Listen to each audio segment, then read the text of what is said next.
देखने आती होंगी आपको, आप इतनी खूबसूरत हैं। ऐसा ऐसा थोड़ी हो। आप भी है। 5 किलो राशन पे इतना गुमान बा, इतना गुमान बा, अब 5 कुंटल सांड चरे जनता परेशान योगी बाबा, अब कोना मुद्दा पे लड़बा चुनाव योगी बाबा। मेरी चाची खुद ही दौड़ के मुझे गले मिल लेती है, तुरंत बोलती है चला हो सखी वोट देवे। वो बिजली के हो, सड़क के हो, ये नाली नाला को कार्य हो, जितने भी कार्य हो, चाहे बिल माफ़ करने की बात हो, जो वाटर टैक्स और हाउस टैक्स ज़्यादा बढ़ा कर ये लेते हैं, मनमानी वाला रवैया है, जितने भी कार्य अंडर में हो सब दमदारी से करूँगी, ईमानदारी से करूँगी, इनको दिखाने का काम करूँगी कि काम ऐसे नहीं ऐसे होते हैं। नमस्ते, मैं हूं पल्लवी और आप देख रहे हैं भारत एक नई सोच। चुनाव का माहौल है भैया, हर गली हर कस्बे में आपको चुनाव चुनाव नज़र आ रहा है। कई बैनर टंग रहे हैं, कई लोग प्रचार में भी निकल रहे हैं। हमारे साथ काजल मैडम है, इनका कई पहचान हो सकता है, पहले ये कि भोजपुरी अभिनेत्री हैं। अच्छा सॉरी, और इसके अलावा मैं रोकना चाहूँगी, मैं भोजपुरी अभिनेत्री नहीं हूँ। लेकिन मैम सोशल मीडिया पे आपको यही बोलकर प्रचारित किया जा रहा है कि आप अभिनेत्री रही जी जी, इसीलिए मैं करेक्ट करती हूँ। आप, मैं तो एक अखबार में एक हेडिंग पढ़ी, मुझे बड़ी हैरानी हुई। आपने पता नहीं क्यों इस बात का विरोध नहीं किया, आपको लिखा गया कि सपा से उनको मिला टिकट। मेरे संज्ञान में नहीं आया है, अगर ऐसा होता तो मैं तुरंत इस पर कार्रवाई करती। मेरे संज्ञान में आया ही नहीं है। मैं क्या, मेरे समाज के लोग ही इसका विरोध करते प्रथम तो, क्योंकि ऐसा मुझे ये इंटरव्यू में स्क्रीन पर दिखाऊंगी आप चमेली। हाँ, तो चमेली का तो रोल किया है हमने। हाँ। लापतागंज में वो कैरेक्टर का नाम था। थोड़ा अटपटा नहीं लगता, क्योंकि नेता की छवि बड़ी वो मानी जाती है एकदम। नेता में बाद में बनी हूँ मैम, मैं पहले तो अभिनेत्री ही थी, सबको पता है, तो उसमें शर्माने वाली कोई बात नहीं है। ये गर्व की बात है कि मैं अभिनेत्री थी, और यहाँ गोरखपुर से कोई है ये नहीं है, एक मैं ही हूँ जो अभिनेत्री थी। निषाद समाज में कोई है ये नहीं है, एक मैं ही हूँ जो अभिनेत्री हूँ, कलाकार हूँ मैं। तो एक लापतागंज एक सीरियल था, बड़ा अच्छा सीरियल था, बहुत कॉमेडी सीरियल था, और फैमिली पूरा बैठ के देख सकती थी, इंतज़ार करते थे लोग इस सीरियल का। उसमें मैंने कैरेक्टर किया था, उस कैरेक्टर का नाम चमेली था, जो बड़ी भोली रहती है, बहुत भोली रहती है, और वो हमेशा ऐसे कहती है कि हमको सब पता है, लेकिन उसे पता कुछ होता ही नहीं है। हाँ, तो वैसे कॉमेडी एक कैरेक्टर था, वो चमेली था। अब कई मेरे सवाल हैं, जो मैं एक महिला के रूप में आपको देखती हूँ, तो मुझे लगता है कि गोरखपुर जो गढ़ है, जो जिस चुनाव के लिए आप लड़ रही हैं, उसमें भाजपा कई सालों से जीत रही है, तो क्या तैयारियां किया हैं मैम आपने, और ग्राउंड पे आप क्या चीज़ें, कौन सा ऐसा मुद्दा देखती हैं जो आपको लगता है कि इन मुद्दों पर तो मुझे लड़ना है, और मुझे लगता है ये मुद्दे मेरे मजबूत हैं, इस मुद्दे पर वोट मिलेगा? देखिए, सर्वप्रथम तो मैं नमस्कार करूंगी, और क्योंकि बात की शुरुआत ही अलग ढंग से हो गई, मैंने नमस्कार से ही शुरुआत करती हूँ। दर्शक मित्रों को भी नमस्कार। और मैं अपने शीर्ष नेतृत्व का, मैं और मेरा पूरा निषाद समाज कोटि कोटि धन्यवाद करता है, क्योंकि पहली बार किसी निषाद समाज के किसी महिला को महापौर पद के लिए टिकट दिया गया है। बहुत धन्यवाद करते हैं। हमेशा ही उन्होंने हमारे निषाद समाज को आगे बढ़ाया है, अधिकार दिया है, लड़ने का मौका दिया है, कुछ साबित करने का। और दूसरी बात जो आपने मुद्दे कहे, जहाँ भी मैं चलती हूँ, अब तक बहुत सारे वार्ड में मैं घूम चुकी हूँ, बहुत सारी जगहों पर जा चुकी हूँ। मैं सोशल मीडिया में रहती हूँ, तो सोशल मीडिया पर मैंने वीडियो भी जारी की है, आप देख सकते हैं। बिल्कुल, जहाँ भी जाती हूँ नाली की समस्या हर जगह है, चाहे वो पोश एरिया में कहे, चाहे ग्रामीण एरिया में कहे, चाहे आप बाज़ारों में कहीं कहे, नाली दुर्गंध से भरी पड़ी हुई है, बह रही है लबालब, कचरा, कूड़ा कचरा। किस तरह से ये कहते हैं कि गोरखपुर को सौंदर्यकरण कर दिया। गोरखपुर जो है वो सिर्फ नौकायान तक ही सीमित नहीं है, जो किया है उसका धन्यवाद आपने किया है, लेकिन उसमें भी जनता पर कोई एहसान नहीं किया है। सालों से आप ही के मेयर है, आप ही के विधायक, आप ही के सांसद, माननीय मुख्यमंत्री जी पहले सांसद थे और अब वो मुख्यमंत्री जी बने हैं, बहुत ऊंचा नाम है उनका। तो उनका ये क्षेत्र है, उनका ये गढ़ है, इस गढ़ को तो सुंदर होना चाहिए, सौंदर्यीकरण होना चाहिए, हर जगह सुंदरता दिखनी चाहिए, हर जगह नियम कानून दिखनी चाहिए, जो यहाँ कुछ है ये नहीं है।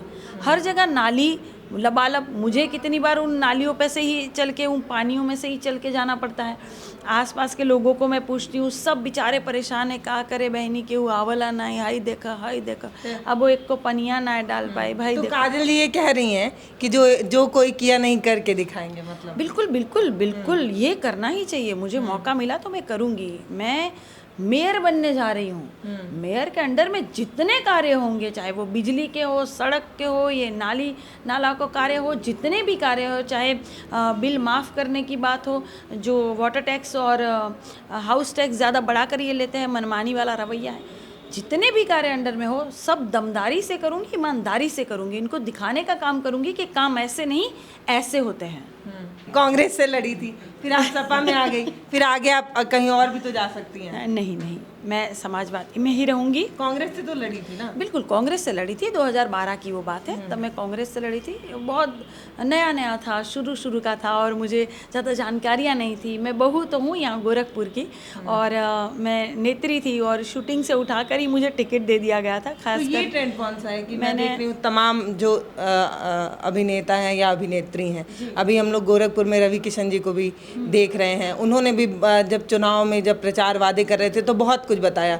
मैं खुद ग्राउंड पर देख के आई हूँ, उनका जो पार्टी कार्यालय है या जहाँ पे वो रहते हैं उसके सामने पानी लगा होता है। तो ऐसे बड़े बड़े वादे तो बहुत लोग करते हैं, तो ऐसे ही आप भी तो नहीं कर रहे हैं। नहीं, आपने खुद ही कह दिया कि जहाँ वो पानी की समस्या है, क्योंकि मैं गई हूँ ग्राउंड पर, मैंने देखा है बाढ़ में तो मैंने नाव में बैठकर भी रिपोर्टिंग की है, तो वो मैंने देखा है। तो मतलब मैं कैसे मान लूँ कि आप जो वादा कर रही हैं वो कर ही देंगे, क्योंकि उन्होंने भी ऐसे ही कहा था कि हमसे बड़ा। ये बात तो आपको जो अभी वर्तमान के जो मेयर साहब है उनसे पूछना चाहिए दमदारी से, क्योंकि आप पत्रकार है, कि भाई जहाँ रवि किशन जी माननीय सांसद जी रहते हैं उनके सामने पानी कैसे है, किसकी जिम्मेदारी है बताइए? ये जिम्मेदारी कौन ये तय करेगा आप बताइए? आप मेयर है, कहाँ से है? भारतीय जनता पार्टी से। सांसद जी भारतीय जनता पार्टी के, माननीय मुख्यमंत्री जी भारतीय जनता पार्टी के, यहाँ के विधायक माननीय भारतीय जनता पार्टी के। फिर तो आपको साफ सफाई से रखना चाहिए। ये कोई बात हुई? ये तो शर्म वाली बात है, ये आपको उनसे पूछना चाहिए। आपने खुद ही जवाब में कह दिया कि उनके कार्य में कितनी ईमानदारी है। नहीं है ईमानदारी। दूसरी बात, जो आप कहते हैं ना ये ट्रेंड चला है अभिनेत्री नेत्रियों वाला, रवि किशन जी यहाँ की बहू नहीं है। वो अलग बात है कि वो फिल्मों में बहू बनते होंगे, वो बनते भी है कितनी बार, चोली घाघरा पहन के कितनी बार बने हैं वो, लेकिन मैं रियल बहू हूँ यहाँ की। हाँ, मैं गोरखपुर की बहू हूँ, भहुआ पार की बहू। लेकिन बेस आपका टीवी सीरियल का रहा, और वो कहीं से भी रहे, उससे क्या लेना देना। वो तो ग्राउंड पे इतनी पकड़ है, आप समस्याएं समझ रही हैं। हाँ बिल्कुल, मैं समस्या समझ रही हूँ, मैं समझ रही हूँ, मैं लोगों के मुद्दे उठा रही हूँ। और अभी से नहीं, शुरू से। अगर आप सोशल मीडिया में देखेंगे तो काजल निषाद को क्यों चुना जाता है लड़ने के लिए? क्यों चुना जाता है? क्योंकि वो सच में जनता के मुद्दे उठाती है। कोई भी हो, किसी भी समाज का हो, जहाँ गलत हो रहा हो वह मुद्दे उठाती हूँ मैं। सोशल मीडिया के माध्यम से मैंने हर तरह के मुद्दे, चाहे कानपुर के हो, चाहे लखनऊ के हो, चाहे दिल्ली के हो। 2 बार का तो एक्सपीरियंस है आपका, आप ऐसे मुद्दे बताती रही ग्राउंड पर, लेकिन लोगों ने विश्वास नहीं 2 बार के नहीं, सोशल मीडिया पर मैं, सोशल मीडिया की बात मैं 2 बार से कानपुर से तो लड़ी नहीं हूँ, मैं आजमगढ़ से तो लड़ी नहीं हूँ, ग्रामीण से। हाँ, लेकिन मैंने कानपुर के भी उठाए, आजमगढ़ के भी मुद्दे, मेरे पूरे उत्तर प्रदेश के, पूरे भारत के मुद्दे उठाए हैं। और 2 बार मैं गोरखपुर ग्रामीण में भी लड़ी थी और मैं कैंपियरगंज में भी लड़ी थी। वहाँ भी मैंने बहुत दमदारी से लड़ा है। कैंपियरगंज में कहते हैं ना, दूध का जला छाछ भी फूक फूक के पीता है। तो हमने एक अभिनेता देखा था जो बहुत बड़े वादे किए थे। आप भी टीवी सीरियल वाली हैं, तो हम कैसे यकीन करें कि आप ग्राउंड पर एक, जैसे अभी यहाँ पे एक चाचा बैठे थे। नहीं, आपने कहा कि अभिनेता बहुत बड़े वादे किया था, वो कौन से अभिनेता है? नहीं, मैं बात कह रही हूँ। नहीं, वो अभिनेता जीते होंगे, फिर तो उनके वादे पूरे करें। जब वो जीते हैं तो पूरे। हारे हुए प्रत्याशी क्या करेंगे भाई? हारी हुई अगर मैं हूँ, हारी हुई कैसे अपने वादा पूरे करेगी? कैसे करूं बताइए? मुझे जीत के अब मैं जीत जाऊं तब मुझसे सवाल पूछिए कि मैम आपने मुझे इंटरव्यू में कहा था करेंगी, अब क्यों नहीं किया, तब आप कह सकती हैं। मुझे मौका तो दीजिए। नहीं, मैंने अभी यहाँ पे एक चाचा बैठे हुए थे जो ये एक ऑफिस संभालते हैं, वो कई सालों से काम कर रहे हैं, उनको मौका नहीं मिला किसी भी चुनाव में लड़ने का। तो मतलब एक बात वो हम देखते हैं कि जो संघर्ष कर रहे हैं वो कई सालों से ग्राउंड पर देख रहे हैं, समस्याएं देख रहे हैं। एक फेम मैम आपका बहुत है, आप टीवी सीरियल में बहुत जानी पहचानी जाते हैं, आपका चेहरा देख के लोग पहचान जाते हैं। तो क्या वो फेम काम कर रहा है टिकट के लिए? फेम तो देखिए, ऐसे लोकप्रियता तो होती ही है, आप कहीं भी जाएंगे तो लोकप्रियता। लेकिन आपने नेता के रूप में नहीं कमाया था, आप अभिनेत्री के रूप में आपने। हाँ बिल्कुल, हाँ मैं मानती हूँ। मैं टीवी के माध्यम से ही पहले डोर टू डोर पहुंची थी और फिर लाइव डोर टू डोर पहुंच रही हूँ स्वतः। तो पहले मैं टीवी के माध्यम से ही पहुंची हूँ, वो तो सही बात है। मैं अभिनेत्री थी इसलिए ज़्यादा लोकप्रिय हूँ। मैं पहले नेत्री ही थी, उसके बाद ही मैं पहले अभिनेत्री ही थी, उसके बाद ही नेत्री बनी हूँ। सबको पता है, इसमें तो कोई शक वाली बात है ही नहीं। वो तो सीधी सी बात है, लोग मिलेंगे तो सेल्फी खींचेंगे कि अरे मैम डालेंगे, अरे मैम आप। दूसरी बात, सोशल मीडिया पर जो मैं लड़ाई लड़ती हूँ उसने मुझे और ज़्यादा जो है प्रसिद्धि दिलाई है, क्योंकि सोशल मीडिया पे मेरे वीडियो लाखों करोड़ों में चलते हैं, भारत के बाहर भी चलते हैं, विदेशों में चलते हैं। तो कितनी बार बाहर से भी मुझे कॉल आता है कि बहनी बहुत अच्छा कर रहे हो, बेटा बहुत अच्छा कर रहे हो। मुझे नहीं जानने वाले भी कहीं से नंबर उपलब्ध मेरे करवा कर, बहनी आप बहुत अच्छा कर रहे हो, उन्हें भी अच्छा लग रहा है। तो सोशल मीडिया से ज़्यादा मेरी पॉपुलैरिटी हुई है। तो ग्राउंड पे इतने सालों से बीजेपी इस चुनाव के लिए लड़ती रही, जीतती रही, तो फिर क्या लगता है आप कौन से ऐसे मुद्दे जाकर गांव की चाचियों को समझा रही हैं? क्या बता रही हैं कि गैस महंगे हो गए तो हम जो है अगर मेयर बनेंगे या फिर डीएम या जो भी बने मेयर बन जाते हैं तो हम गैस सस्ता करा देंगे तो कोई आपकी बात पे यकीन नहीं करेगा? मुद्दे क्या बता रही हैं आप गाँव में? देखिए पहले तो क्योंकि मैं चुनाव में देखी थी विधानसभा वाले में, उसमें मेन जो चीज़ काम की ना वो राशन थी।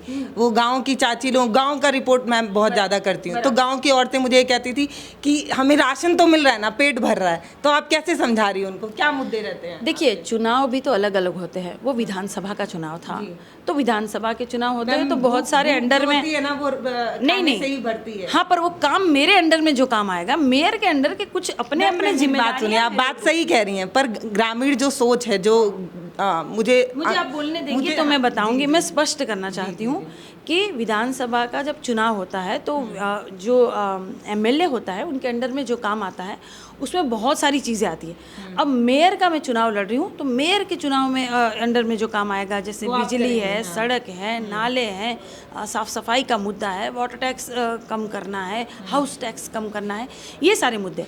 तो अब मैं इन पर बात करूंगी। दूसरी बात कि मेरी प्राथमिकता जाएंगी कैसे, क्योंकि जो गांव में जो चाची है ना वो हर चुनाव को एक ही जैसा समझती है। वो मुझे उनको समझाने की जरूरत ही नहीं है। हाँ। वो मुझे ही समझा देती है, बहनी हम तो ही के वोट दे, बहुत आवता बहुत जाता नेता, ये कुछ ना करता, हाई देखा हमारा कार्ड ना बनवाला, अरे गैस का दाम कितना, हाई देखा चूल्हा पे बनावत है। वो खुद ही बेचारी समझाती रहती, वो समझती हैं, वो लोग जानती हैं कि हर बार वोट में क्यों नहीं बदलता है? नहीं, हर बार एक कैंपेनिंग है, वो खुद कहती हैं, क्यों नहीं दिखता है? वो खुद कहती हैं कि बहनी पता नहीं कान कैसे हो जाला, हमने के तो वोट देहले रहनी, अब का हो जाला देखा बहनी, आप लोग पता करो, आप लोग ऊंचे लोग हो। वो कहती हैं। तो ये सवाल तो आपको भारतीय जनता पार्टी से पूछना चाहिए कि विपक्ष को तो वोट तो इशारा नहीं कर रही। हो सकता है कि वो लोग जो बेचारे ग्रामीण की जनता बोल रही है कि बहनी हमन कहते देहले रहनी, क्या करी बताई। और वो जो वार्ड है वहाँ से कितने सारे लोग जो है दिए रहते हैं, और वहाँ पे मशीन में जो है कभी 6 बताएगा, कभी 10 बताएगा। ग्रामीण की जनता खुद हैरान होती है कि ऐसे हो कैसे गया, हम सबके सब एक तरफ मारे हैं, ऐसे हो कैसे गया। तो ये सारे सवाल तो है ना जो संदेह पैदा करता है, जो संदेह पैदा करता है ईवीएम पर। तो इसके लिए तो आपको सरकार को भी पूछना चाहिए। सवाल होते हैं बड़े, बोला जाता है कि जिनको लगता है कि ये फ्रॉड है वो आए सामने से बताएं, तब फिर कोई नहीं जाता है बोलने की हमें लगता है कि तो वहाँ पे ये कहेंगे कि बिना टच किए आप साबित करो। अब बिना टच किए तो कैसे साबित करें? आप मशीन में उंगली लगाएंगे, वो जो चूं का बटन दबेगा, उसके बाद ही तो कुछ होगा। बिना टच करे साबित तो हो नहीं पाएगा ना। तो ये सारे मुद्दे हैं, ये तो बड़ी लड़ाई है। लेकिन खैर मैं ये चुनाव लड़ रही हूँ तो मुझे जनता बहुत भरपूर सहयोग, प्रेम, आशीर्वाद मिल रहा है। मेरे सोशल मीडिया पे देखिएगा, मैं निकल जाती हूँ। सोशल मीडिया की बात कर रही हूँ, मैं ग्राउंड की बात कर रही हूँ। क्यों? अच्छा, सोशल मीडिया पर मैं दिखा क्या रही हूँ? ग्राउंड में चल रही हूँ, वही सोशल मीडिया पर दिखा रही हूँ ना। आजकल कैसे देखेंगे, सोशल मीडिया पे ऐसी धाकड़ है, इतना बड़ा टीवी है अध्यक्ष जी, इतना बड़ा टीवी आप पहले चालू करेंगे, देखें मोबाइल पहले देख रहे हैं अध्यक्ष जी, टीवी बाद में चालू कर रहे हैं। तो यही सोशल मीडिया है। सोशल मीडिया के माध्यम से ही आप डोर टू डोर पहुंचेंगे। तो सोशल मीडिया पे मेरे ग्राउंड पे चलने वाले वीडियो ही वायरल है कि मैं किस तरह चलती हूँ। मैं चलती हूँ पीछे जोरदार एकदम ये बोले भड़कीला गाना लगता है, ऐसी धाकड़ है। नहीं, वो तो गाने अलग से। तो क्या उससे कुछ मतलब असर पड़ता है? नहीं, वो गाने से जोश आता है। लोग ईवीएम पे बटन दबाने के पहले सोचते हैं कि मैंने एक दबंग महिला को देखा था। नहीं, गाने तो बाद में वो लोग, पहले तो वीडियो बनते हैं, उसके बाद वो लोग गाने एडिट करके डालते हैं, तो वो और मज़ेदार सोशल मीडिया पर चलता है। जैसे मैं चलती हूँ तो पूरी ग्रामीण की जनता आ जाती है, खासकर महिला है, और तुरंत महिला आकर मुझे पकड़ लेने आती होंगी आपको। आप इतनी खूबसूरत हैं, ऐसा थोड़ी हो। आप भी है, आप जैसे कह रही हैं अब ये मैम बोलेंगे कि हम घेर रहे हैं इनको। जैसे मैम आप बोल रही हैं तो उसको ऐसे कह सकते हैं। तो आप वैसे भी चर्चित रही हैं, टीवी में आपको महिलाएं ज़्यादा देखती थी, जो शो आपका आता था। मैं देखती हूँ कि घर का काम करने के बाद महिलाएं उसको देखा करती थी, वो बड़ा अच्छा शो हुआ करता था। तो आपको देखने आती होंगी वो, मैं कैसे मानूँ कि वो जो रैली है या जो लोग आपके साथ जुड़ रहे हैं वो वोट में भी तब्दील होंगे? हाँ, तो ये तो उनका निर्णय होगा। वो मुझे देखने तो कम से कम देखने तो आती हैं। लोगों को तो लोग मिलते ही नहीं जाते, तो कम से कम मुझे देखने तो, और मुझे देखने आती है तो मैं उनको संदेश दे देती हूँ। यही तो चुनाव है ना, यही तो प्रचार है। लोगों को घर से बाहर निकलना पड़ता है, चला हो चाची, चला रहे हम ना जाए, हम, मुझे ये कहने की ज़रूरत ही नहीं पड़ती है। मेरी चाची खुद ही दौड़ के मुझे गले मिल लेती है, तुरंत बोलती है चला हो सखी वोट देवे, पूरा गाना गुनगुनाती है बहुत अच्छे से। उनको बोलती हूँ क्या मुद्दे है, क्या समस्या है, तो तुरंत मुझे बोलती है कि मैं कहती हूँ कि क्यों सरकार ने राशन तो दिया है आपको, तो वो मुझे कहती है 5 किलो राशन पे इतना गुमान बा, इतना गुमान बा, अब 5 कुंटल सांड चरे जनता परेशान योगी बाबा, अब कोना मुद्दा पे लड़बा चुनाव योगी बाबा। ये खुद मुझे सुनाती हैं औरतें। तो मुझे तो बड़ा बेनिफिट मिला है, नो डाउट, कि मैं जाती हूँ तो जिस तरह प्यार से मैंने वो चुनाव लड़ा था, वो चुनाव देखा था। देखिए, कभी बेस आपको हमेशा काम आएगा, आपकी मेहनत का बेस हमेशा काम आएगा। जो मैंने कैंपियरगंज में मेहनत की थी और जनता ने प्यार सहयोग आशीर्वाद दिया था, 3 महीने की मेहनत में न मुझे वहाँ की जनता जानती थी, न मैं वहाँ की जनता को जानती थी, मैं नई थी। फिर भी 80,000 वोट किसी को मिला नहीं होगा। 80,000 में तो हार जीत हो जाती है, इतना मिला। तो वो बेस लोग जानते हैं, अरे ये वही काजल है जो सबको गले लगाती है, अरे ये बहनी गले लग जाती है। तो मुझे देखने आती तो हैं, और आती हैं तो मैं उनको संदेश समझा देती हूँ। वो और अच्छे से कहती है बहनी बस साइकिलिए पे मारब, 4 तारीख के साइकिल के बटन दगी, पहला बटन दबी साइकिल के। तो बड़े जोश है, बड़ा अच्छा लग रहा है मुझे। बाकी तो जनता का निर्णय सर्वोपरि होगा। बहुत धन्यवाद मैम, आप बहुत व्यस्त हैं। मैम ने कहा भी कि देखिए समय का अभाव है तो बातचीत जो है वो संक्षेप में रखिएगा। बाकी कहना ये है कि गोरखपुर की बहू हैं, देखना है इस बार बाजी मार पाती हैं या नहीं। चुनाव का समय है, सब लोग दावे कर रहे हैं, देखना ये है कि कौन बाजी मारता है। बैनरों पर सब यही कह रहे हैं कि सबसे ईमानदार हम। अब देखना ये है कि जनता का विश्वास किस तरफ जाता है। बहुत धन्यवाद मैम।